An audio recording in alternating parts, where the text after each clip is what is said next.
as a divorce lawyer, you see people at their worst times, one of their worst times in their lives anyway. Mm-hmm. And so do you see yourself as an undercover therapist or the undertaker of love? Or maybe I should ask Pete that. The undertaker of love. The Please, undertaker of love. Jesus.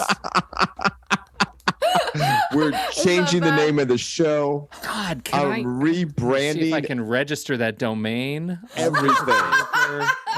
You're welcome. The Undertaker of Love. Yeah. I'm getting a fucking t-shirt, dude. Yes, we are. Yes, we are. Merchandise. There you go. Oh my God. All right. You answer the question while I configure your new website. Okay.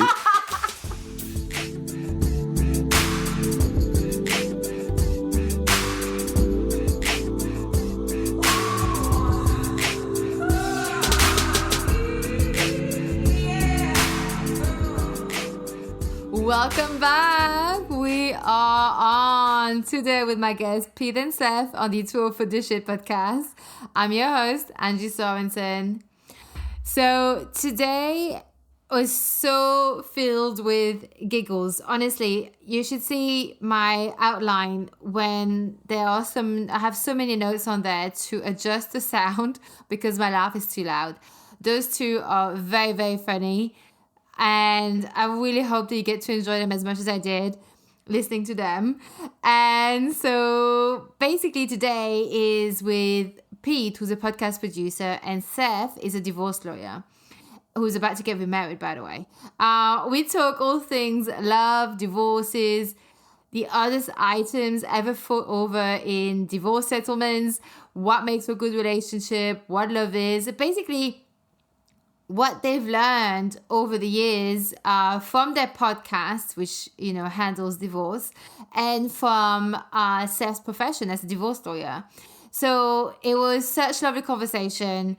And, they were really good at keeping it light. It was so fun. And they did drop some really good truth bombs. So they did not disappoint. And I really hope to have them back on one day. And wait, this is about now that I normally actually tell you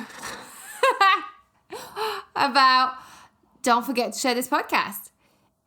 In case you didn't know, every time I do an episode, I do ask you if you could please share with a friend, 2, 3, 4, 5, 10. I don't know. You may be super popular. Maybe you're going to be like sharing it with 100 friends. Go right ahead. Give it a 5-star rating. You can also, the way you can rate it, if you listen to it on Spotify, you can follow. Don't worry, you're not going to follow me anyway. It's just like a follow. It shows that you like the show.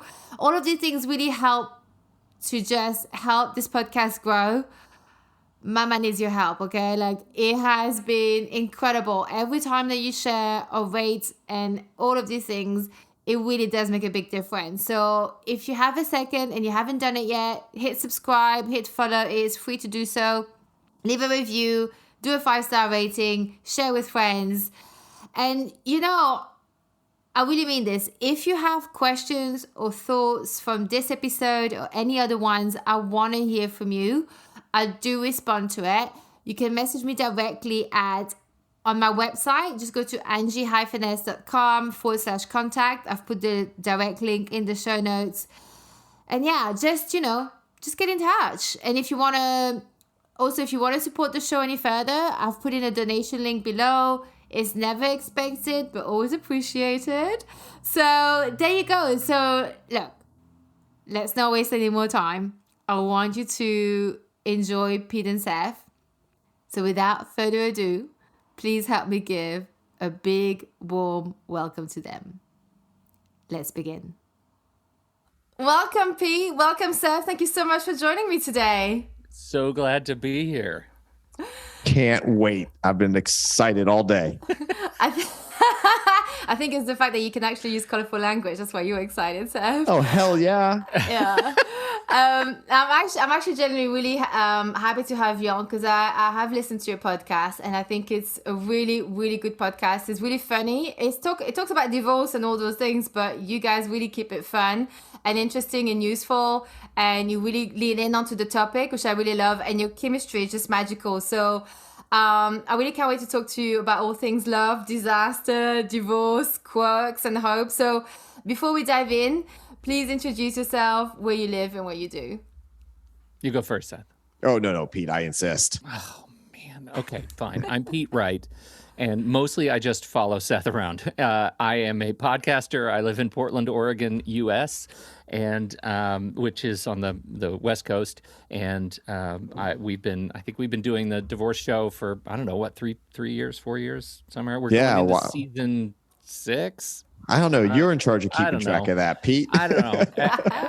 I don't know. I don't know stuff. But anyway, I'm a podcast producer in Portland, and I should say, going into this, because we do a divorce podcast, I've never been divorced. I have been married. In fact, on Monday, just last week, I hit 23 years. And of so a singledom or marriagedom? Of marriage. Okay, I'm just joking. Bless you for thinking this white beard is 23 years. No, being married for 23 years. And so I guess you could say I show up for the divorce podcast as a fan. Not for yourself. You're not looking for Not tips. for myself, okay, well, but just I'm glad it exists. He says that every show, and then I get a text afterwards asking for a friend. Just to clarify. That's right. We open the show with, I'm Pete Wright. I'm still married. So I'm Seth Nelson, and I live in Tampa, Florida, and I practice law in the great state of Florida. I focus primarily all my time on divorce cases, or what we call post-judgment cases, people who are already divorced but still having problems, or paternity cases. They were never married and they had a child together. If they have problems afterwards as well. And I do prenups and postnups for people wanting to discuss how they're going to divide up their assets after they get divorced, if that unfortunate event happens. And we do domestic violence. Unfortunately, there's a lot of that. Yeah. And I run a law firm that has 3 amazing lawyers, and then there's me. So there's 4 of us total. We got a great team here, and we're constantly busy and trying to help people get through this difficult time. And what's your status, Seth? I am happily engaged. Because I heard that on the podcast. Let the trumpets shine. Yeah. Yes. Have you ever been divorced? I have. Okay, right. Okay, so yeah, this is it was almost 16 years ago now, Pete. Can you believe that? I cannot. And I think it's a miracle that I've actually found 2 amazing women that are dumb enough to marry me, and especially the second one who knows what happened on the first one. I mean, Yeah, but then I think, like if you were to look into everybody's love stories, or, more like the breakup story, everyone would stay clear of everyone almost, like if you really, I say that, like we all have, look, we've all been, we've all been stupid. We're all awkward. nightmare factories. We're all exactly. We're all nightmares. And we always have the best view in the room because we're not looking at ourselves. So, like it's just that thing. So, what actually, how did you guys find each other? I know you're not a couple, but like, how did you find each other? I just love this. I love this topic. It's such a great story. Thinking back to these stories, I don't actually remember. How did we find each other? I remember exactly where it was. It was in Chautauqua, the most impressive gated community you've ever seen is in Chautauqua, New York, and we were. So explain what Chautauqua is, Pete. Then I'll explain how we met. Because that sounds like Chihuahua. I wouldn't have thought that was in New York. It's Chihuahua, New York. That actually should be the name. We're going to rebrand it. Chautauqua is. It was originally. It was this. The Chautauquas historically, and I'm talking about like hundreds of years ago, were like roving sort of wagon trains of intelligentsia, where teachers, educators, and religious scholars would go from town to town, and they would teach other teachers how to be better teachers. And eventually, they settled down on Lake Chautauqua, and that the one in New York is settled down in 1870s something. And it was the first of the Chautauquas that landed and didn't move anymore. And so houses started springing up, and they're really quite beautiful. There's another one in Boulder, Colorado, similar thing. Like there are some Chautauquas around the country, but this is the oldest and definitely the biggest. And now it's home to real estate tycoons and a lot of churches. And but it's really great because you can go every year. You buy a sort of a ticket to the week, and the week will be around a theme. You go learn, you take classes, you hear incredible, global level speakers who show up. Do you sell tickets? Like you're really selling it? Like this is like honestly, I wish you had shares because that's like a really good. Yeah, that's go really to Chautauqua and Pete gets a little sniff. Yeah, right. It's really great. And so we have a history. We have family history. We go and so does Seth, and that's where we end up. So it's CHQ.org if you want to check it out. But one of the things is there's they divide up in the summer session or summer season for 9 weeks, and each week has a topic. And that's like the main lectures will speak on that topic. And it can be anything from space and beyond, where you'll hear a woman get up and speak who works at NASA. And I remember this one distinctly. She was the first woman ever to run an all-female engineering team at NASA, and they were in charge of everything that moved on the Mars rover. Amazing. So don't get me started on the whole Mars stuff and others. I love that kind of stuff. Yeah, it's amazing. I mean, you'll leave Chautauqua feeling like you've done nothing in your life because these speakers are so unbelievable. Yeah. But the other thing that you can do at Chautauqua is just do nothing, read a book by the lake, go sailing, whatever. But you can take other classes, and there's experts from around the world that will come in and teach classes, or just people that have an idea to teach a class. So you could take guitar lessons, you could take how to use an iPad. Or I don't know if they're offering anymore, but years and years and years ago, there was an amazing class about social media for business. And I signed up for that class, and Pete Wright was the teacher. I was the teacher. They and that's how we met. Because I'm not teaching it right now. So that is how we met. A week-long class on building your brand online. Yeah. And years later, we became very good friends. And it was because this was Seth. He comes to this class ostensibly to learn all this shit about building your brand online. And then at the end of the class, he says, I don't want to do any of this. Will you come help me? So, I want to practice law. Pretty much how it worked. So we've been working together for a number of years. That was a good encounter because, you're both very, very, very good on that, on the podcast. And actually, I want to say about the name, because the name is cool. It's called How to Split a Toaster. And is that is that based on a true story? Did you actually witness someone try to split a toaster in a divorce? Like, where did that name come about? I don't think we've ever been asked that question. I don't think we have either. So that is not a true story. I have not fought about a toaster, but I have had clients fight about other absolutely items that you would just roll your eyes at. Like, what's the worst? There are so many. When you say the worst, it's like the opposite of, oh, tell me which kid you love the most. Oh, I love them all the same. There's so many bad ones. But let me just give you a laundry list of items that people have fought over. And not just in my cases. So these aren't just mine. They're cases I've heard about too. Lawn equipment, who gets the rake and who gets the lawnmower. Now, the reason why this one I point out first is because any of this property that I'm mentioning is the value, financial value is garage sale value. So how much is a rake if you go to a garage sale, right? Yeah. And the interesting part about this is that the person who wanted to keep the items was moving into a condo.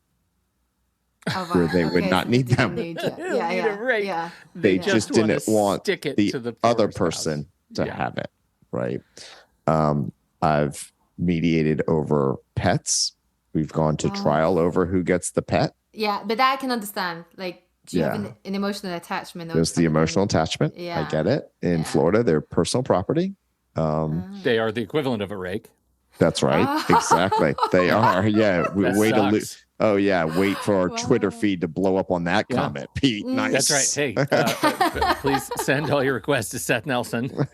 At Gmail. No, it was actually, I mean, we've had somebody on the show who is a pet coordinator. She lives in South Africa. She's amazing. And she manages like the pet emotional well-being during the divorce. She helps splitting couples figure out like, what do you do with the pet? Because it is, I mean, I don't know, Seth, you tell me, but it was non-intuitive what you think about what you need to do with your she pet. tells this whole story about how they thought it was best to keep the German Shepherd with the mom because the mom was going to have the kids more. And I could get mom or dad confused here, but it turned out that the dad would get up and go running with the German Shepherd every morning, and those dogs need that exercise.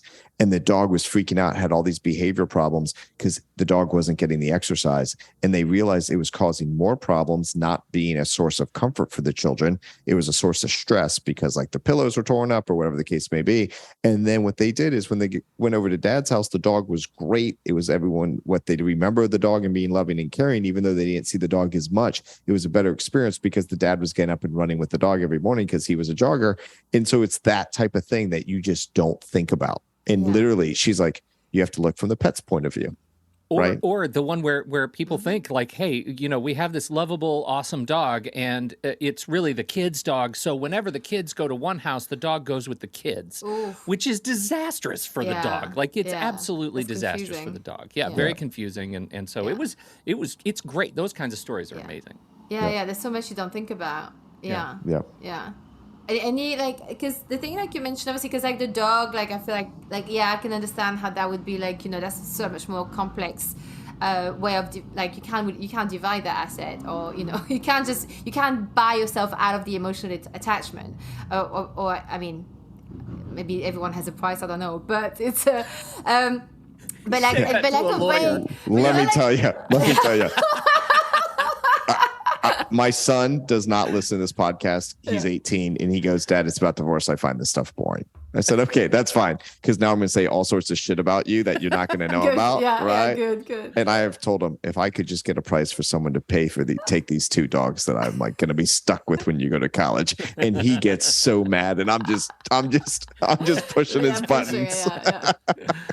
Yeah, of course. Yeah. And it's like, but like, you know, so those things, I mean, like obviously dogs, animals, things like that, like I understand the attachment, but like when it comes to a rake or, you know, garden equipment, unless you're like super broke, but I'm imagining like it's not about the money at that stage. It doesn't matter if you're super broke. Yeah. It doesn't matter. And here's why.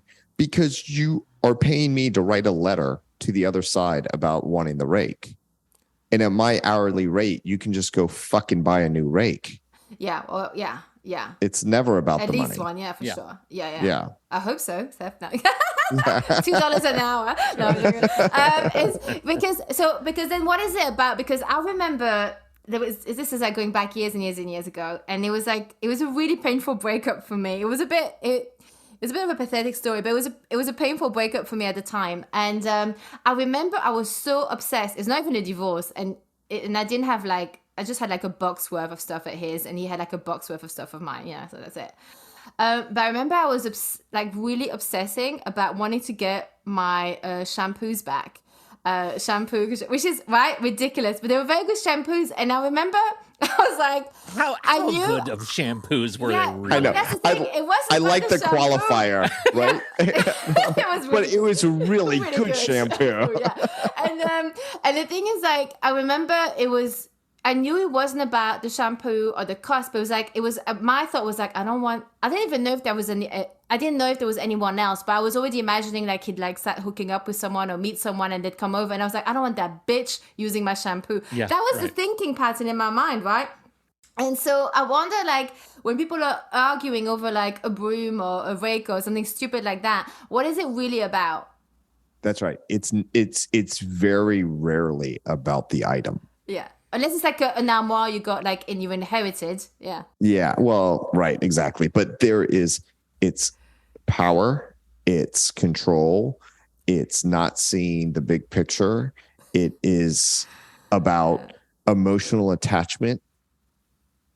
I mean, codependence, like codependence. Like, yeah. There was a case where like mementos for kids, right? So like, you get the little thing where the baby hand and right. And no one ever gets that made and makes two of them. In case we get divorced, we better have two of these, right? Yeah. Like, so like people will argue over stuff like that or anything tied to children and their children's child. Now I get the photos, right? There was this one couple who had a book that they wrote down all the funny things their kids said and they both wanted it. I said, Yeah. It's your own handwriting. We can get it copied, right? You can get the photos copied. Like I get that stuff, but this other stuff, it's just items. And literally, I have mediated cases on a weekend arguing over the children's items on who was going to get them. And inevitably, they're missing time with their children. Yeah. And I'm like, why don't we spend time with our kids? Because that's what's really important, not these items. But it's always this emotion just bubbles up. It really is emotions. And obviously, I've never gone through a divorce, so I can't speak for them. But it was more like, I think, like if I was to remember back, for me, it was that I didn't want her to smell like me.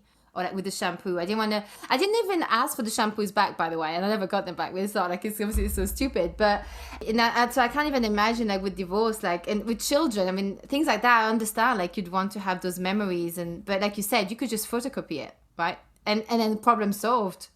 So I have a quick question if I can. Yeah. I know you're asking us questions, but I got a question. Go on. Were you breaking up with him or was he breaking up with you? Oh, it was him breaking up with me, yeah.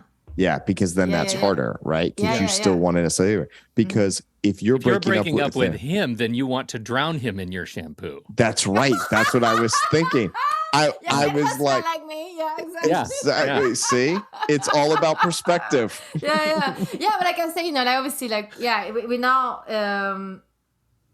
Obviously, I know I'm not coming across well at all. Yeah, but it's like it was just a reality for me at the time. That's just like it was the weirdest thing that was just you hold on to. You hold on to it, and what you don't realize is he probably broke up with you because he didn't like the way your shampoo smelled. Well, there you go. Well, there you go. Well, that's it. That's it. Turning the shifts. But that's the funny thing. That's the funny thing. And all the stories and the questions that we've gotten, like you realize, I don't know, what was with the boiled bunnies, right? With Glenn Close in the movie, the Fatal Attraction. Fatal Attraction. We are all like a hair's breadth away from boiling someone else's bunnies in any given relationship. Like hormones are bananas. What they make people do, and that is like amplified 1,000 times. In when you deal with. I mean, you really see that as well in those reality shows. I don't know if you guys watch stuff like. I mean, you probably maybe don't have time, but like Love Is Blind, The Ultimatum, all these like love reality shows, and they really show like how crazy it gets, But it's just regular. I mean, some of them obviously complete like. They're definitely more like on the narcissist side or whatever, but like they still do show like they're almost like the archetypes of the different couples that you see around in the world, or that therapist will witness. And it really shows like the humanity of how awful, like how hard relationships can really be, like, when it really challenges you if it breaks down. My former spouse said this best, and I've never forgotten this. She said, I get that relationships could be work, but you shouldn't need a hard hat, which I just think is absolutely true. Like, it's true. Yeah, absolutely. When you're living with someone, you're in a relationship, you think about them, you have compromises, you have to really focus on how you communicate because maybe you're having a rough day, right? Maybe you don't say things clearly. Maybe something else is on your mind when they're talking to you. There's a million things, and being able to be present and focused and feel yourself when you get tight and what just triggered me, and to be able to express like, hey, something just happened here, what's going on, and not dive down into that hole where you guys are going to start arguing because there's a miscommunication. That takes work. That takes being focused and being present and being at your best, which we're never always focused and always present and always at our best. No. So I think a lot of what works in relationships is being able to communicate and being open, honest, and vulnerable in a way that communication actually occurs. And it's not just what you say, it's how it's heard, how it's expressed, how your nonverbal is happening, and get that reciprocated. That to me is the keys.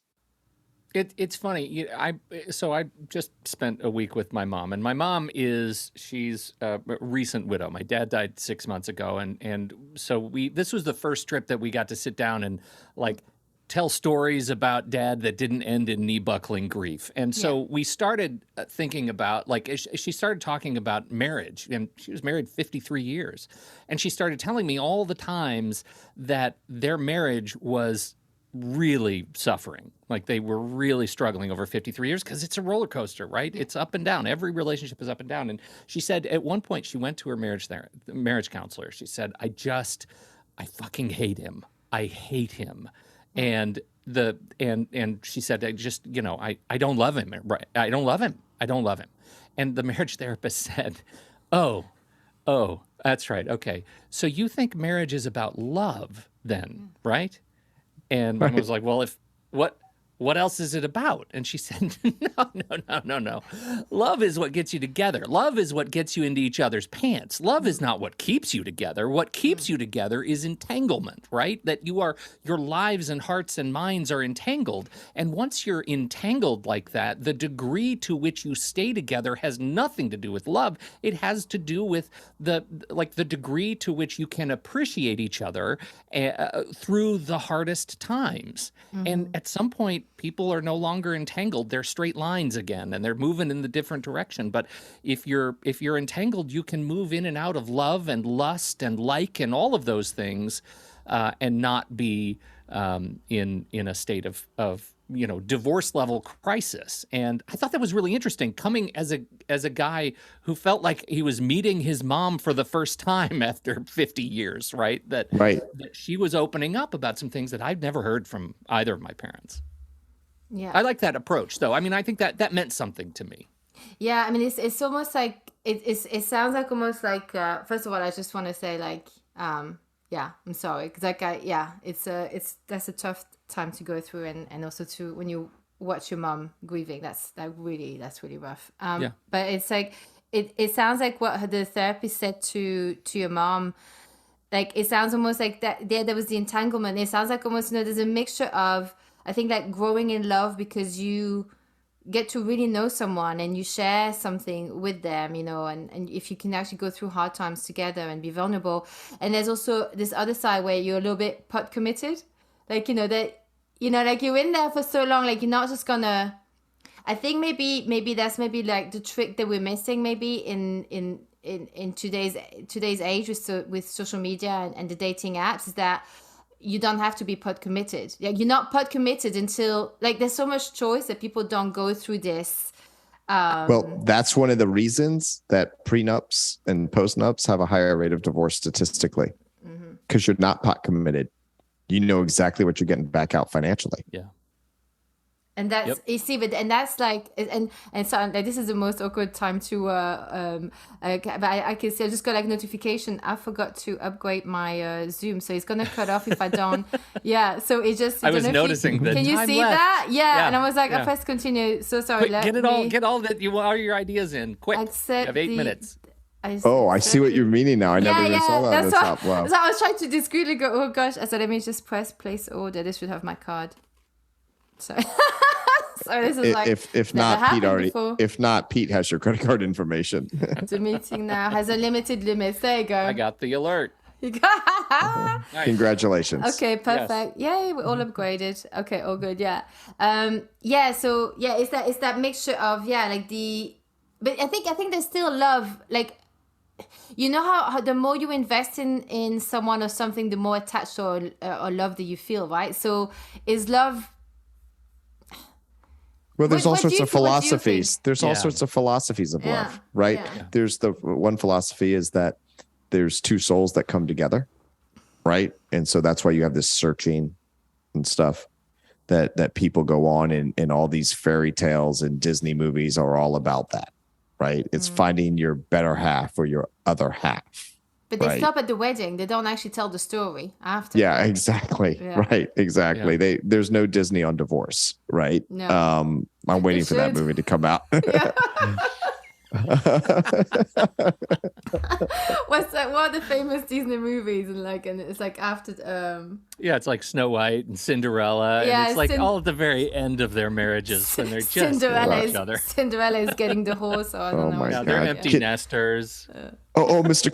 Carter, can I play the divorce attorney on that show? Yeah. Well, I mean, and that's the other. I mean, there's I can't remember what it's called. It's a I believe it's an Indian symbol. It's effectively a Venn diagram, but what it means is like it's the almond in the center where the two circles overlap. That represents love or the true uniting, where there is still a lot of individuality in the open shape on the outside. That the love is where you come together, and that I really like that image because it's all about like fluidity. That there are times where the circles might be really close to overlapped, and there are times where it might be a chain link stretched taut. And that's the time that's so hard to. I mean, I find that difficult. I haven't found the. I don't know, like either like I obviously I haven't like cracked the code because. Something that a therapist told me years ago, she said that basically her understanding is that like people seek happiness in someone else when they're in a relationship. They think that it's going to make them happy, but that is not actually the goal. It's just that through all the transformation, through all the rough times you go through together, so when you get triggered and you learn from each other and you grow together and you go through things together and they mirror parts of you and you get to learn things about yourself and you grow, then that part of learning about the acceptance of yourself and being more and more yourself is what actually makes you happy. So it's actually going through and it's like the fact that it goes up and down in waves is like, it's like you have to trust that when it goes down, that the love will come back. Like those feelings, they will all come back. Mm-hmm. And I guess the thing is like, I think what I find probably is difficult is like, when do you know really it's time to move on because this is like really not good for you, you're bad for each other, there's no way out. Or if actually it is just that time where you just really hate each other and you're really about to like, you really want to press on that divorce button and whether it's, so that's the thing, like how, like that's the thing I think that's difficult and that's not really taught and or shown in the movies, especially not in the Disneys, Right. No, I mean, I think there's always the struggle when things aren't going well. And I mean, we've talked extensively about these on different shows, Pete, where it takes 3 years from someone that first says, I'm thinking about divorce to actually calling a lawyer. Like people usually don't take that decision lightly. For whether it's religion, personal reasons, they're entangled, as Pete said. What about the kids? What about my finances? I stood up in front of a bunch of people and I told them I was making this commitment for life and now I'm breaking my word. There's all sorts of reasons. Fear of the unknown. How will things be different? So there are all these sort of reasons why people stay together that aren't healthy reasons. Yeah. Right. And when things aren't going well, then it's like, okay, well, let's see what we can work on. And let's see like, hey, we're not happy. You're not happy. We're both in this together, what we can do. But to your point of, and kind of what Pete's mom was saying, and sometimes that fence gets really taut, like Pete was saying, is sometimes you just stay together because there's this thing called marriage and you're in it for the relationship, even though right now it's not going well. Mm-hmm. Right. Yeah. And like you want to have ultimately a balance in your relationship. And maybe that balance isn't always in check on a daily basis. You'll have your rough times. But I think where people miss the boat is when that goes on too long and they think to themselves, well, everyone has a rough patch and we're just in a rough patch. Well, if you're in a rough patch and you're not fucking doing something about it, that patch could be coming to an end and then you get divorced. Yeah. And then you're going to be like, oh, I should have done this sooner. And by the time your spouse says to you, I want a divorce, and then you're like, okay, I'll go to therapy. They could be at the point of their own grieving where they're at acceptance, where it's too little too late, buddy. I'm out. Yeah. So if you're going through that rough patch, I would tell you, if you want to be in that marriage and walk this earth with that person continually on the path you're on, or even if you're changing paths together, you better start acting on that, because that other person might be feeling the same thing and they're about to go through that grief process and they're going to end up at acceptance and you're not going to see it coming. Yeah. Yeah. That's it. Well, that's the thing. That's the worst, isn't it? When you know it's too late, there's nothing you can do. That's it. They're out. Like, this is it. Like, because actually, if you're still angry or hate each other, we actually have like a bit of a shouting match. Like, even if it gets to that level, there's still a level of care. Like, you know, you said like your mom, she said that she hated him. Like, that's a strong feeling. You don't, it's more like when you have zero feelings, that's when there's a problem. Yeah, right. People who don't care don't scream and yell at each other. No. Right? They don't care. People who don't care don't go to marriage counseling, right? People who don't care don't care. Yeah. That's why Pete and I never yell at each other. Indifference. I don't give a shit what this guy says. All right, you get a point this time, but I'm watching you, counselor. But Pete, because like, how long is it? Because it's like 6 years, isn't it? You've been doing Hard to Not Split a Toaster. Yeah, I mean, well, I think we're going into season 6, but our seasons overlap a little bit. Okay, so because now, Pete, because you've been in a relationship now with like 20, in your marriage for 23 years. Yeah. So in the last few seasons, obviously, like you had the chance to really listen to like the what not to do's, the what to do's. Is there anything that you sort of like that? Like you really have like, you know, a lot of access to data right there. So is there anything that was being on How to Not Split a Toaster that has taught you to either not replicate in your life or to stop doing? Well, don't start hiding assets in Bitcoin. That's one. Stay away. That's a lesson that others have learned the hard way. That's right.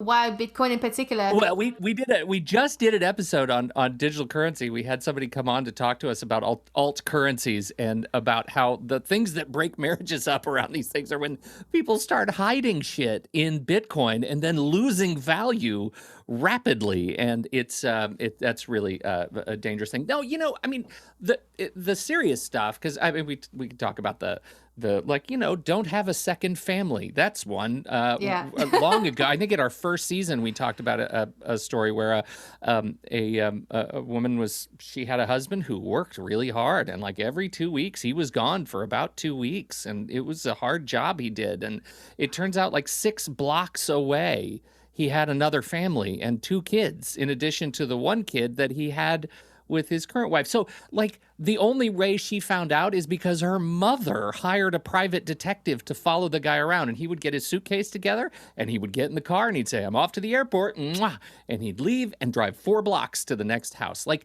those kinds of things, like they're unbelievable. That's what I mean. Like we're all so close to boiling bunnies to doing the stupidest thing. Well, I think if someone does that to you, no one will blame you for getting really pissed off, because that's such a betrayal on so many levels. I mean, it's like, how dumb do you think I am? Like what is this? Like, Well, the problem is when that happens, and this is the feeling on a lot of people who are the ones who quote unquote get cheated on, is that is the dagger to their self-esteem. Like, what was I doing wrong? And a lot of it has nothing to do about you. And that's the hardest thing to get over is, what do you mean it's not about me? My husband cheated on me, or my wife cheated on me. There was a problem in your relationship. That person didn't own up to it, didn't want to seek help from it, didn't do whatever, right? And you guys broke down that communication, and they sought to get whatever they felt they were missing in your relationship from someone else. So that's one. 2, they're guys that are just narcissistic. Yeah. And it's about me, and it has nothing to do with you. Maybe everything in your relationship was great, but you just married a guy who's bipolar, or you married someone who just had these things innate in their lives that weren't going to change, and you just never knew about it. And, oh, wait, love, marriage, trust. I trusted you. I didn't realize I had to verify it. Right. So you think, oh my God, how did I not see the signs? And then you look back and all the signs were there. Well, of course, when you look at them with a skeptical eye, they're there. But when you look at them from a trusting eye, when you're in the middle of it, and you're raising the kids, and you're doing this, and you're getting into practice, talking about like affairs, there's someone, I don't know if are you familiar with the work of Esther Perel? Yes. Yeah, so she's really good because she talks about all the different nuances about how, like sometimes it really is not about the person who's been cheated on. But sometimes it's just like how that person, they just miss a part of them, especially after really hard times, big milestones in their life, like, losing your job or anything like that, any kind of grief and things. So there's a lot of different things. And there's obviously people who are, like you mentioned, they don't care. They're just going to do whatever they're going to do. So there's another angle, and this is one of the things that you mentioned, Esther Perel, and I think that's a great nod, because there's so much about a relationship that is about identity, like our identity. And one of the things Seth doesn't know this, but I'm working on another show for next season about identity and relationships, because I read this story about a person who was unsatisfied in their, let's say, terrestrial marriage, and it was playing around in the digital world Second Life. Do you know Second Life? Right? No, but is it like a bit like the virtual reality meta? Yeah, a little bit. Mm-hmm. Yeah, it's like a game universe, and you have an avatar and you wander around, but everybody has an avatar. There are no non-player sort of characters, I don't think, in the social part.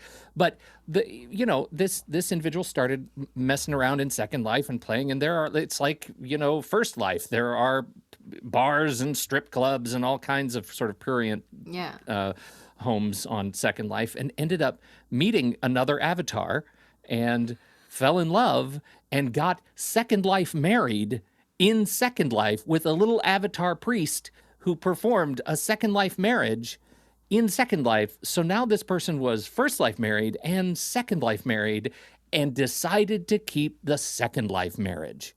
And that was one of those, like Seth mentions, narcissism, like the fact that it's like, I'm going to choose from any Pete, I'm already on check your local jurisdiction that we say all the time, and I'm trying to figure out where we get these people divorced. Yeah, right. Like, I think that's fascinating. Like, did he choose the Second Life over the First Life marriage? Yeah, it broke up his terrestrial marriage. Did he ever meet the person behind the avatar in the Second Life? I mean, the article was written 3 years ago, and at that time they were still married, and I don't know the end of that story. Like, I don't know if they had never met. I am so not cool like that. Like, I've barely learned about this whole meta universe, and I still don't get it. I mean, that is so not my thing. But the fact that was even around 3 years ago, in this second universe, Pete, I'm already got my business mind on. In this second universe, when someone goes to a bar, and they buy someone a drink, does the bar get Bitcoin? Do they get anything, or is it just all made up? So. I have some experience in Second Life, but it was before Bitcoin was a thing. So I don't know if they were doing this thing. It is, but I know you can go to concerts, you can listen to music, you can do all kinds of crazy things. For a while, there were universities that were teaching classes in Second Life. It was all crazy, but these relationships get very strong, particularly for marginalized communities, for people who feel like they don't have an answer for how they feel in their skin, in their first life. They go to Second Life and they can be cats, they can be foxes, they can be aliens, they can be whatever they want, and nobody judges because we're all in Second Life. Well, that's where that identity question comes into play. Like, are you secure enough in your own identity to stick it out through your First Life marriage, your terrestrial marriage, or what are you looking for that you aren't able to communicate clearly that is going to break up the thing that you're holding right now, right? Like, what is it? That's so interesting you said this, because it's almost like I can understand the feeling of like, I'm not sure how much of myself I'm gonna share or show. Like, I mean, I have this in different areas of my life, because I've got a day job in and I've stopped, I don't tell, this is like a kind of like, I've only been there for a few months, but I don't tell them about my podcast, because this is kind of like, it's almost like it's very personal to me. Like, I share things. It's like sacred. Yeah. Yeah, and I share things on here that I don't. But isn't that funny? Share with friends, but there's also. But that's the funny part. Mm-hmm. It's the funny part, because you're saying there's things on this show that are very personal. I'm not going to tell the people that I know, but you put it out to the universe. I know, Right? but exactly. But the people at work, I don't choose them. Whereas my listeners choose to tune in. Like and I choose to tell them in this sort of like, in this channel. And I know it's contradictory in the way that I am actually quite a private person. I used to be a very private person. And then this has sort of made me come out a bit more of my shell and be a bit more accepting of who I am and sort of going a bit on the discovery and learn from all the guests. And I think like, I guess to go back to that second life thing, just really briefly, there's this part like that, for example, I know, for example, with my mom, because like I want to share this podcast with her, part of me, but also I don't want to because it's like, this is so out there for her, I think. But like, there's also a part of me that feels like I feel like there's something, I know it's not nice to not be included in someone's life. So let's say if you were in a couple, I can understand that you may not want to share certain things with your partner, but at the same time, your partner is going to feel really let down that they're not part of this other side of you that they may actually really get on board with. But that's something that, I mean, I can relate with that on some level. Yeah. But at the same time, I feel like it's like, how do we get brave enough to just go, fuck it, like this is it, this is who I am, like take it or leave it, you know? It's not easy. Right. And that is, I think that gets back to that statement about entanglement, right? To what degree are we open enough about all of the parts of us that allow us to really explore each other in a relationship? Which exactly makes divorce so hard. Yeah. Is because you're so entangled. Yeah. Podcast. Yeah. Come on in. Oh, is it the doggy? Well, he was. Okay. What is it? Is he in?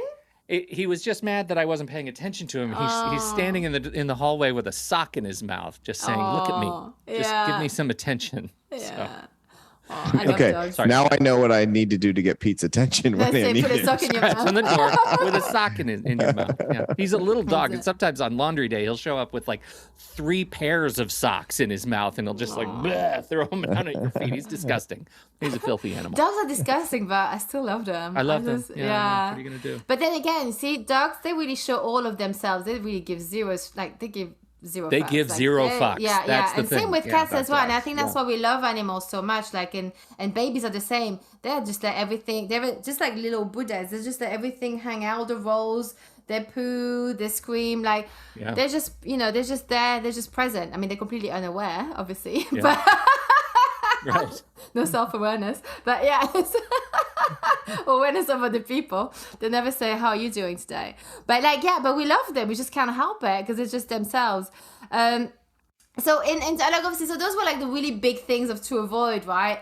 But like, are there any like small things, like unusual things that you're like, do you know what? Now that I've been listening to like this podcast for a while, like I will not be doing this in my life, or I need to start doing this. Like any changes, like small things, like unusual things. See why Pete doesn't really want to answer this question is because he doesn't want to give me credit. What could you possibly say right now? Like, right. Where could this possibly go? You don't want to give me any credit for teaching you anything, Pete. That's where it's going. Like, Pete's going to preface this, well, we had this great guest. That's like a real marriage. Yeah. That's not true. I'll tell you what. It's hard to pick out because when I show up to this show, and I'm to his credit, unfortunately, I've learned a lot from Seth in just the way I think about relationships by dint of divorce, and our guests that.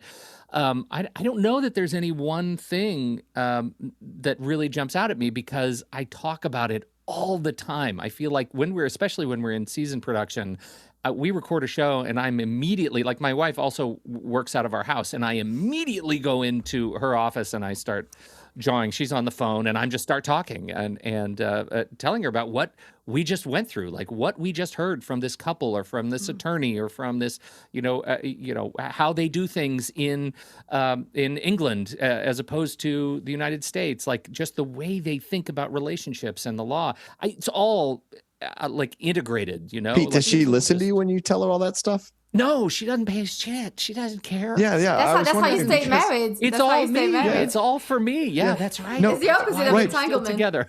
Because the only way I can get Susie to pay attention to anything I say about the podcast is I say, "Oh, I mentioned you on the podcast today," and now she's interested. Yeah, obviously, obviously. But nailed it. Yeah. Yeah, but immediately her new go-to line is, "That's okay. Pete's got my back." Because Pete knows her as well, right? So she already knows she's got protection. Actually, Steph, I want to ask for your experience, because obviously you've been divorced and you back out there, like you engaged now, you committing, and like you basically open yourself back to love. Like what is it that, and because especially you are divorced, like you deal with divorce, and so day in day out, like how do you not become cynical? I've asked this to other lawyers on the podcast in the past, but it still boggles my mind, like, because obviously you deal with it day in day out. You got divorced and now you're in another relationship, you engaged. How do you not let things, the divorce topic, stop you or bring you down? Like, how do you not? Oh no, I get the question. I appreciate it. One is I'm very clear with my clients that I'm not your friend, I'm your lawyer. So you've got to set up those boundaries. The other thing that just innately, I think, is part of my character, and I think some lawyers have to work at this more than others, just because we all come to the profession with different ways of dealing with the world, is in the job that I have, which I think is a very difficult, stressful, can be emotional job, is I do have the ability to compartmentalize. Right. So that's an important skill. When I'm at work and when I'm on the phone with a client going through a very difficult time, I can be focused on that. And I hear some horrific things. And then I can hang up that phone.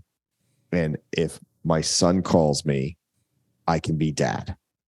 And so I can be very present in what I'm doing at the time. And I actually am a better lawyer for that, I believe.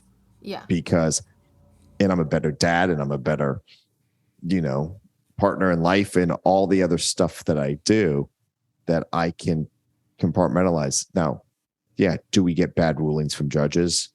Sometimes. Does that upset me? And maybe I'm having a bad day. Can I have a rough day in the courtroom? Can I hear something absolutely terrible where I go home and, hey, how was your day? And I say, it was one of those days that you've asked me not to tell you about. Right? Because I've heard something horrible and I'm not going to bring that home. Why am I going to bring this awful story? And it's, I wouldn't say never, because I've had opposing parties commit suicide. I've had opposing parties die. I've had really bad things happen. I've had threats on my life that were serious threats that had court intervention. Okay. Yeah. So I'm not saying it's never as bad as a detective on the homicide beat, right? But for the most part, no one's dying, right? So, but when really bad things happen, I've got to compartmentalize. I got to watch out for it. I bring humor to my practice and my life to bring some levity because it's healthy. So that's one. Two, in my own personal life, first off, I'm a hopeless romantic. Yeah, because I was going to say, you haven't stopped believed in love, which is, that's commendable. Yeah, and I found, for me, dating after divorce was easier than dating before divorce, because I was bought into the whole fairy tale. You got to meet someone. I would go on dates and wonder if this was the person, and whatever the case would be. When I got divorced, and Pete's heard this story before, I was on a date. I had been dating this person for 4 or 5 dates. I don't remember exactly how long. And we went out to dinner, and she was doing a very bad job of breaking up with me. And I said, "Are you breaking up with me?" And she goes, "Well, it's not you, it's me." And like, we've all heard that before. Yeah. And I started laughing. And she goes, "Well, is this funny?" I said, "No, it's not funny." I said, and I appreciate you trying to let me down softly, but if you don't like me because I'm not tall enough, or I'm losing my hair, or you just don't like my humor, or this or that, or whatever the case may be, that's okay, because I'm going to be upset about this for about 24 hours. maybe 48, and then my life is going to go on. And in 6 months, I'm not going to remember your name. In 6 months, I'll make a joke about it in the podcast. Let him down easy. Oh my God. And she got so upset with me. What do you mean you're not going to remember my name? And I'm like, why do you care? You're breaking up with me. Yeah. You never want to see me again. Yeah. You don't want to hang out with me. I'm doing you a favor. Okay. Yeah.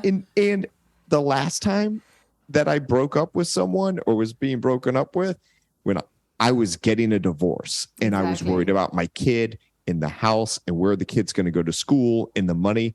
This is no big deal. Yeah, we've been together for 5 times. Yeah. I would like to spend more time with you. You don't. It's okay. And just having that self and that security on who I was and am now as a person, where to your point earlier, I don't look for my spouse or partner to make me happy. Can she do things that make me happy? Yeah. Do I get a nice text? Does she say like, hey, let's go out to dinner. I miss you. Let's grab a drink. Yeah. Yeah, sure. Does she crack jokes that make me just fall out of my chair laughing? Of course. Yeah. But happiness comes from within. And if you actually listen to addicts that are recovering, and John Mulaney is a stand-up comedian. He used to write for SNL. He's amazing. He's got Netflix specials. He's out of recovery.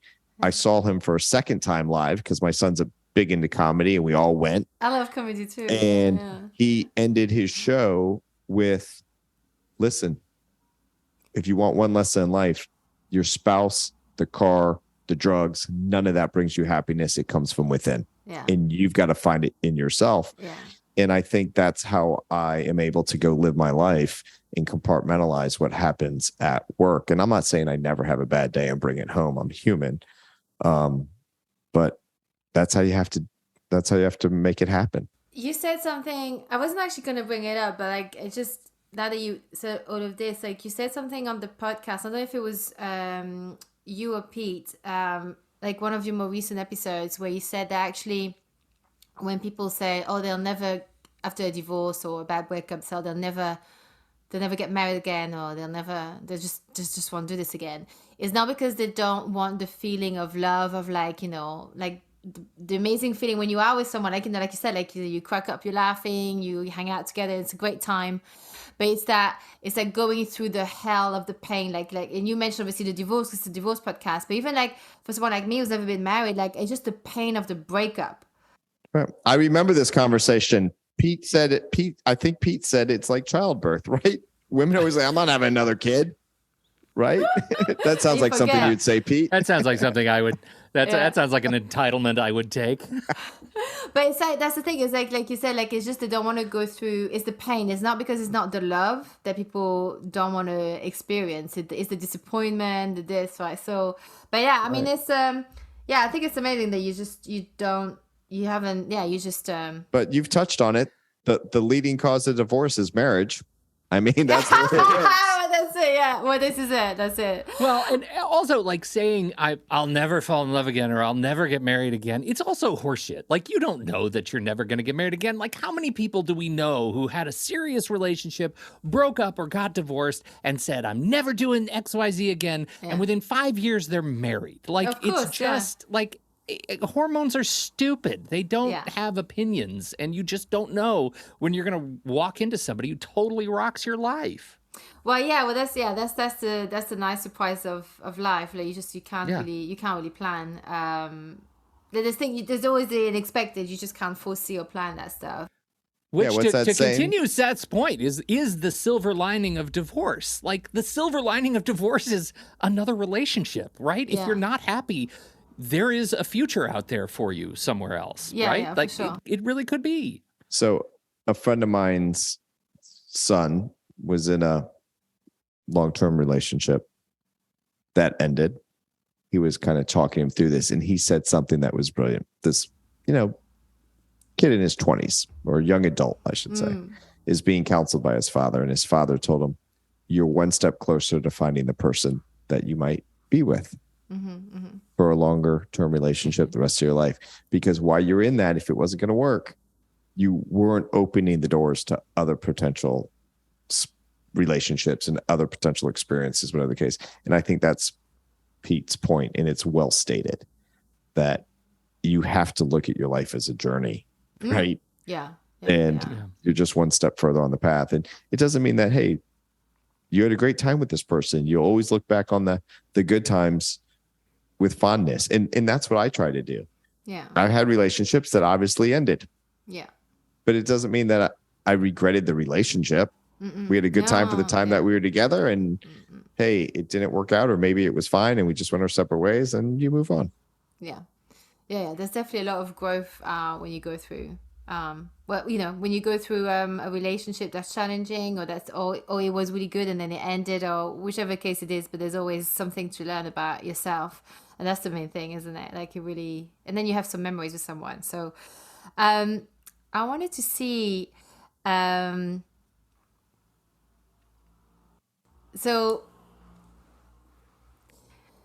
I'm gonna skip this question because I had like a secret question I hadn't sent to you guys. Oh, now you gotta ask. Yeah, you can't. Come on. But you can't. But Seth kind of ruined it for me now. No. Because you said you're not friends with him, and I was gonna ask because this was the secret question I was gonna ask. It's like, as a divorce lawyer, you see people at their worst times, one of their worst times in their lives, anyway. Mm-hmm. And so, do you see yourself as an undercover therapist or the undertaker of love? Or maybe I should ask Pete that, because the undertaker of love. The Please, undertaker of love. Jesus. We're changing the name of the show. God, can I rebranding? See if I can register that domain. Everything. You're welcome. The undertaker of love. Yeah. I'm getting a fucking t-shirt, dude. Yes, we are. Yes, we are. Merchandise. There you go. Oh my God. All right. You answer the question while I configure your new website. Okay. I have never considered myself the undertaker of love. Okay, good. Until right now. Yeah. But, you got to be open to looking at things differently. Change. Not let yourself be triggered.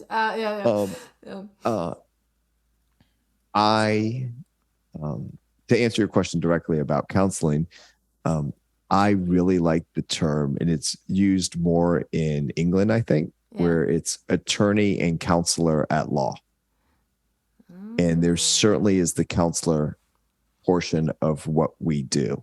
And most of the counseling, in quotes, is not mental health counseling. It's not psychotherapy. I don't want to confuse these terms.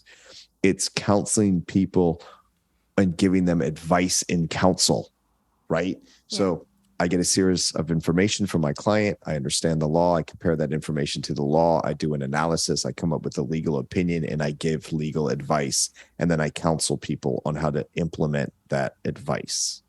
So that's how I view the counseling part of what I do. So let me give you an example. Someone comes in and says, horrible parent. My spouse is horrible. Doesn't pay attention to the kids, doesn't involved in their activities, and talks down to them, berates them whenever they're around, right? And then I'll say, how old are your kids? Oh, they're whatever. Teenagers. What do they do when they're at dad's? They're on video games the whole time. Okay, what do they usually do for dinner, if you know? They order Uber Eats. Okay. I said, what's the problem? Dad is terrible. He's not involved. When he is, he berates him. I said, you just described a relationship to me that the kids have figured out that if they go in their room and play video games and they order Uber Eats, they're actually not interacting with dad and they're not being berated. So they're figuring out how to handle this difficult person in their life. Do you want to pay me lots of money to try to limit dad's time? Or have the kids figured out how to limit dad's time on their own? So that might be a conversation I have with a client about counseling, right? Or you get totally upset because X happened at the other spouse's house. And then I'll turn around and say, what's the worst thing that's happened at your house? Yeah. Right? Like, so, and it's so easy to get trapped into that. And there's at some levels so little that lawyers can do effectively in the courtroom, because that's just not how the judicial system is set up to be effective and be efficient. That's just not the world I live in. But there's a lot that we can do in the counseling part to be effective and efficient. Yeah. And picking your battles, being more flexible. There's always shifting sands. You never know what might happen. Yeah. Okay. Yeah. So, there's that type of thing. So it's those types of counseling that I think I do, that especially clients that have long cases, they'll call me and they say, Seth, I know what you're going to say. And sometimes what I say is, don't do anything. Yeah. Sometimes doing nothing is the best decision, but we always feel like we have to do something. We have to fix it. And so I would tell you that would be where the counselor of law comes in. It sounds like a bit like you come in as like you're their sanity check. You know how sometimes I have a friend I know that I can call when I need like to walk me off the ledge, when I know I'm just feeling a lot of things, and I'm like, I need to call him because he's gonna slowly but just break it down like very rationally, and he's gonna let me come to my own decision, but he's actually the one guiding me. And all of a sudden I'm like, okay, no, I'm not gonna do anything. I'm just gonna or he's just gonna talk me off the ledge. And you really need to be careful who you get, I guess, advice in your case. Like, they get counsel to you because they know you're not gonna try and make them look more crazy or be more crazy or act more crazy or act, irrational, right? Right. Well, or I could gin it up as a lawyer and make more money being the undertaker of love. Yeah. How are we doing on that website, Pete? Done. It's already registered. It should be forwarded to our website momentarily. It will eventually be forwarded directly to the T-shirt that I put with your face on it. I should get Pete as a producer. Yeah, right. You need a finder's fee. I wish we'd had that in the agreement beforehand, but I'm afraid we have to move on. Time's up. Right. Is there sort of anything in terms of? Let me just see here. Actually, no, before I ask this question, is there any sort of anything that you will have seen or heard of the oddest delayed reaction to a divorce? Sort of, how people have really delayed reactions sometimes, of how they may be. Is there anything like that has sort of come up? I don't know, Pete. On the show, we talked about that. That's like a grief question more, I think. But divorce is a grieving. Right? It's a grieving stage. It is. It really is, isn't it? It might be a broader question. Things, because you don't know when the things are that are going to trigger you. Right, and odd. Yeah, I don't know about odd, but I do know that most people that I talk to will say stuff like, "God, I should have done this sooner. What took me so long?" And they all have, well, I stayed in it for the kids, and or the finances. But I hear, if your children, it's a lot of kids. I was afraid I didn't have a job, but I hear a lot about the kids. And my response to that, when I'm talking to the adult children who I've had these conversations with, I said, what do you think about that? Your mom stuck it out for the kids. They said, wish she would have done it earlier. Mm-hmm. Right? We knew they were unhappy. In my question to the parent who is staying in it, quote unquote, for the kids, is always, do you think your children deserve to see what a healthy relationship looks like? Yeah. Right. And I'm not trying to convince anyone to get divorced. And usually the answer is yes. I said, well, so either work on that relationship and make it a healthy relationship that you want one for your kids to be able to see and mimic and ultimately have in their life, or don't, because we're giving them behaviors, right? Yeah. We're impacting them one way or the other. So we lead by example. Yeah. And so it kind of just reframes things. And that kind of goes back to this whole counselor. And I never try to persuade anyone to get divorced, but when they're explaining to me reasons why they're staying in the marriage, then I'm like, why are you calling me? Mm-hmm, mm-hmm. Right. It's not like I picked up the phone and called you. Right. You're calling me for advice on this, advice on that. And I get more information is helpful and it's powerful, and divorce is scary and stressful and takes up all this time in your brain. But there are other avenues out there that where you can work on yourself.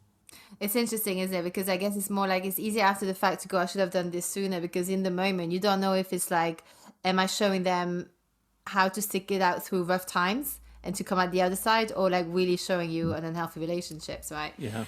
So okay, so I want to say thank you so much to you both. And before we say goodbye, and ask where we can find you, I'm gonna ask you both like the same. I call them the finishing thoughts. So the same two questions I ask all of my guests, and you can choose who answers first or who answers second. Pete answers first. I like getting the last word. So the first one is, what you wish you'd realized at 18, but really understood on the cellular level, not just like, oh yeah, like it sounds logical, but like really knew. So I dated a woman when I was not 18, probably 20. And we dated for a long time, and I thought we had a great relationship. And it ended, sadly, infidelity on her part, not mine. And so it was a bad breakup. And then I found out just a couple of years later that she had then gone to an Ani DeFranco concert and shaved her head and discovered that she was gay. And, back then, that was a thing that you carried around as a badge of shame. Like, oh my God, I wasn't a good enough partner, lover, whatever. And now she's gay. And that's about me. And what I wish I had known was, oh my God, it's not about me. Don't be a dick. It's not about me. She had to learn who she was, and she's better for it. And I can be better for that experience too. And the whole everything we are learning about spectrum and fluidity is so valuable that, Jesus, Pete, don't take it so seriously. Don't you wish it was there when we were younger? I mean, I wish like it was more liberated. Just what a gift! I feel like I'm learning so much from my kids about. Oh about my God, that stuff. Not to interrupt, so that powerful. I've learned so much from my son as well, and he just laughs at me because I can't get these pronouns right. Yeah. I'm the embarrassing aunt at the party. Like I can't follow everything, but like I want to understand. But I feel like I'm at that age where I'm like, oh, that's what they meant. Like our parents when they don't, when they don't understand. And he goes, "You're a smart guy, Dad." He goes, "I know Mom's smarter, but I mean," and so, but I hear you, Pete. That's a good answer. Okay, what I wish I knew at 18. So it's a little bit of what Pete said, but one, it's the things that you're worried about aren't really problems. Especially at 18, right? Yeah. Right. You're making this kind of mountain out of molehill stuff. And what you think is just this huge life-changing thing isn't necessarily that stressful. And I'll give you a perfect example because I'm talking to an 18-year-old about looking for colleges. Yeah. I get it. It's a big decision.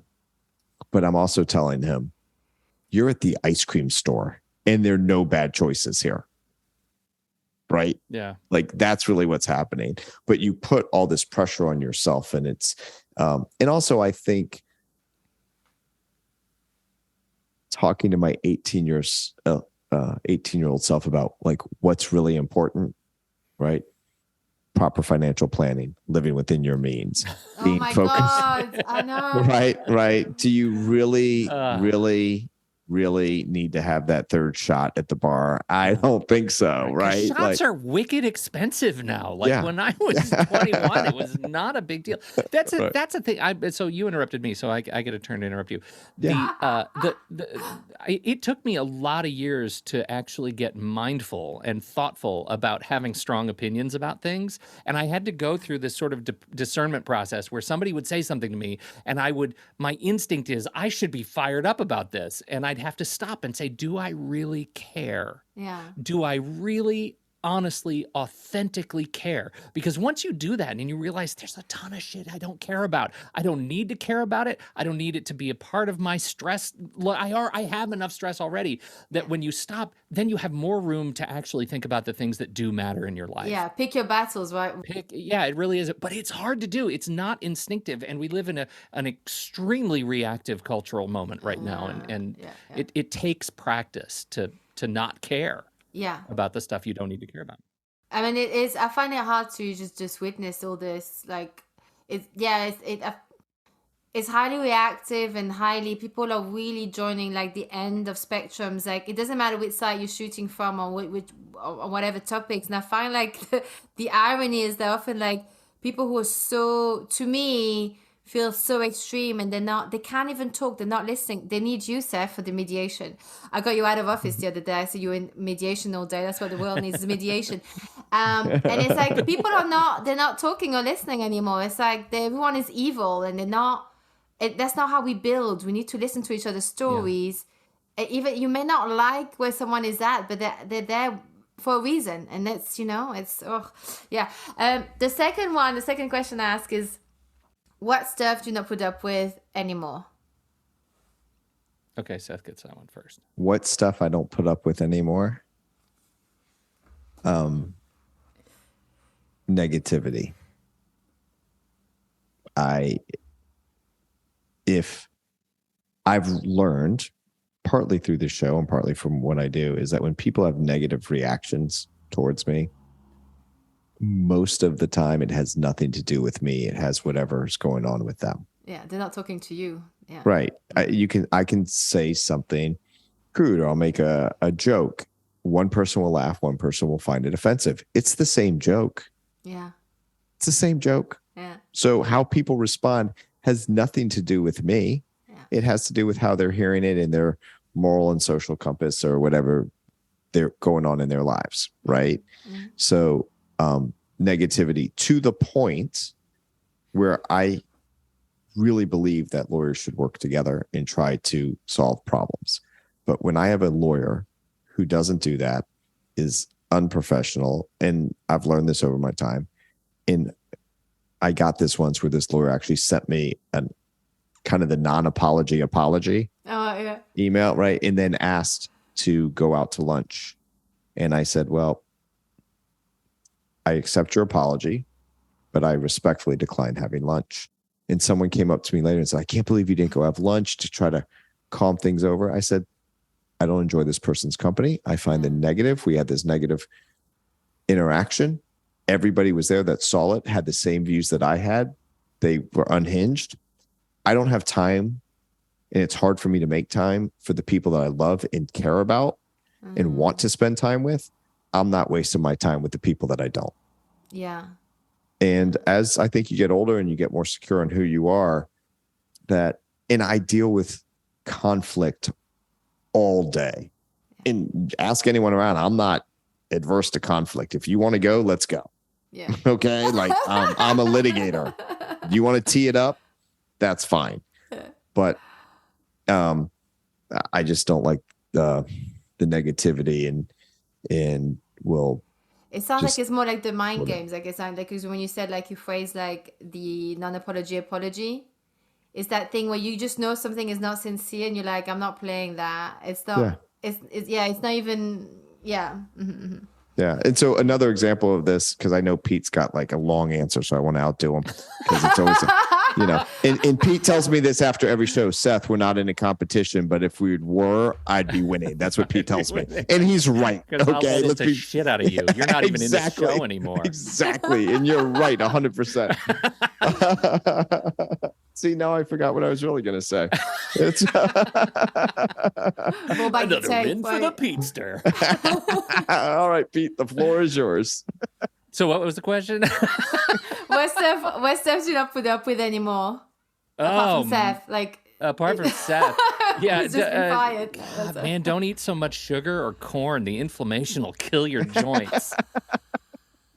No, I think Seth said it. I think he's right on. I don't have anything else to add. It's like we talked about pick your battles, things not to care about. Like you just don't have to put up with these things in yourself that your instincts are telling you, care a lot, fight this. You don't have to. You have agency and choice. Absolutely. So, absolutely love having you on the show, and I really recommend like for everyone to go and find like how to split a toaster with Seth and Pete. They're really, really good, extremely funny, and it's very informational at the same time. So can you please, before we go, please tell us where we can find you, how do people work with you, how do you want to like people to get in touch with you, or maybe not, up to you. Like plug all the good stuff. That's easy. You want to find me, I'm at my desk. That's where I am. Sitting here working. So my website is www.nelsonlg.com, NELSONLG.com. My email is seth@nelsonlg.com. That's for the law firm. But Pete, tell them about all the other stuff we're doing too. Well, you can certainly find the show anywhere finer podcasts are served, whether that's Apple Podcasts or Spotify or Pocket Casts or Stitcher or Radio I don't care where you listen to it. You can find us. HowToSplitAToaster.com is also, it will redirect to our network page over at truestory.fm. And so you can subscribe there. You can also, if you have burning divorce questions, we would love to hear them. And there's a button on the site there where you can ask us a question, and we'll put it on an upcoming show. We're actively in season planning right now. So we'll start recording very, very soon. So bring the questions. We'd love to hear more about it. So, and Pete asked at the end of our show for a plug for everybody, and he would never plug himself, but you need to go to True Story FM because Pete's got a ton of other podcasts that he produces and is on with his partner and college friend, Andy Nelson, no relation to me, but he is also a producer of How to Split a Toaster. And there's just some great content out there on a host of range that just really speaks to Pete's talent on being able to talk about different topics in not just a nail, tip of the iceberg type thing. He can get in depth, and it's really amazing out there, where I'm just a one-hit wonder. Well, clearly, Seth is on the verge of renegotiating our deal, so I'll need to put some real thought into. Thank you, Seth. Did you get that pizza I sent to your house? Right. No, you both been really, really great. Thank you so much. It's been such a pleasure to have you on. Well, it's been a real joy. Thanks for inviting us. Yeah, loved it. Thank you. And that's it for this week. I hope you enjoyed it. Next week we are gonna have. Wait, before I go on. Wait. Didn't I tell you they were funny? They are so good, right? Really, really good. I mean, I really, really loved recording this episode with them. So next week we're gonna have Jeremy. I said next week. No, next week. Next time, because I release them every 2 weeks now. So next time we're gonna have Jeremy Schneider on to talk about all things money, investment, how to grow money, even if you don't have a lot. Okay, even if you're just starting out, you just have just a few little bank notes to put away every month. Okay, so that's what we're gonna talk about.